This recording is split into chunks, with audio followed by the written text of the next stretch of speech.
in Washington is Ace Investment Strategist, Chief Trader Yu-Dee Chang. Before I want to talk about investing in China for our viewers. I want to talk about the relationship between the U.S. and China. But this issue of cybersecurity, is the cyber war. How has that changed the relationship here, especially recently, do you think? Yeah, basically, it's still the same old story, where China and the United States, are we friends or are we foes? And we just still can't really figure exactly that relationship out. Right. I think the cyber security threat has been there. 2009, actually, the Chinese actually hacked into our system and stole that F-35, the joint task for joint strike fighter program, right? So from there, U.S. basically has changed the strategy. Basically.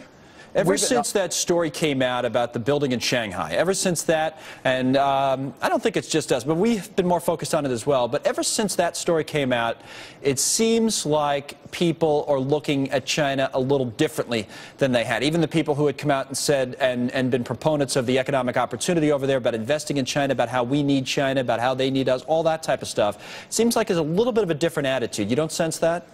Yeah, we absolutely do. I think the difference is, especially with cybersecurity, cyber breach, is that basically I think a lot of countries spies on each other, especially with its national security kind of stuff, right? But when people do that, usually you don't release the commercial, the industrial secrets. So basically, right. Chinese are using a lot of that and to create an unfair competition, and that's what the world community don't like. And also, I think U.S. has changed its strategy. I think basically U.S. has been pretty reserved about its cyber offensive capability, and actually pretty reserved in naming China. That didn't work. So now we're saying, hey, it's you, and we want to tell you, out of the 40 cyber task forces, 13 are offensive. So if you were to attack us, we'll attack back, and that is working right now. Exactly. So it's a little bit on each side, and they claim they're a victim, and we say that our companies are, and that's the backdrop for all of this. All right, I want to talk to you about what you do, and you're a trader, and I want to talk to you about investing, especially because every time we have you on, we talk about China.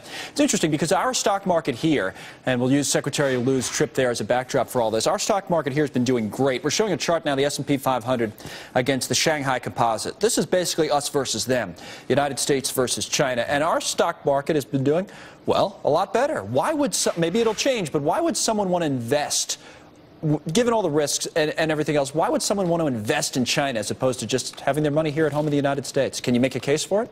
Yeah, right now you can. That's why all the money is coming to the United States, not only comparing to China, but even comparing to Europe, right? So right now, yeah, economically, the world is still sort of kind of stagnant, but we're still the best house in a rough neighborhood. That's why everybody wants to come to the United States, invest in the United States. But does that change at all? Does that change at all? Or has China become a more attractive alternative? Or are you more worried because of all these headlines we've been talking about putting your own money and investors' money in China?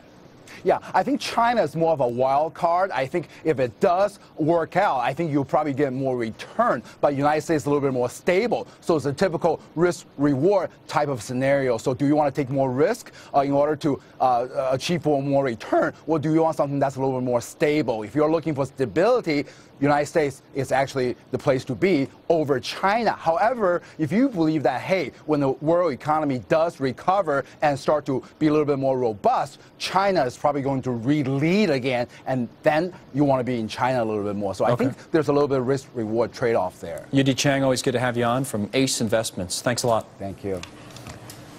Living longer.